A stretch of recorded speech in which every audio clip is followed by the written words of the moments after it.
Jual emas 1 kilogram di Public Gold, dapat terus cash.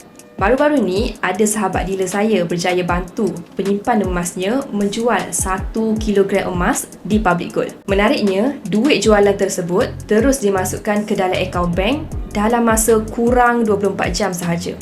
Bagi tuan-puan yang nak jual emas gold bar, dinar ataupun barang kemas, tak kisahlah jenama apa sekalipun, boleh jual je di Public Gold. Jika emas tu dalam keadaan bengkok, patah, kemik ataupun rosak, Public Gold tetap terima.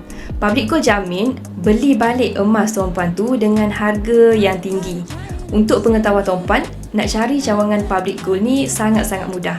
Hari ni Public Gold dah ada lebih 20 cawangan di seluruh Malaysia dan lebih 5 cawangan di Indonesia. Jika tuan-puan nak jual emas, boleh terus hubungi saya untuk saya bimbing tuan-puan langkah-langkah mudah cara jual emas di Public Gold. Jadi jelas kan? Boleh save dan share video ni untuk rujukan pada masa akan datang. Teruskan follow saya untuk lebih banyak ilmu emas dan keuangan.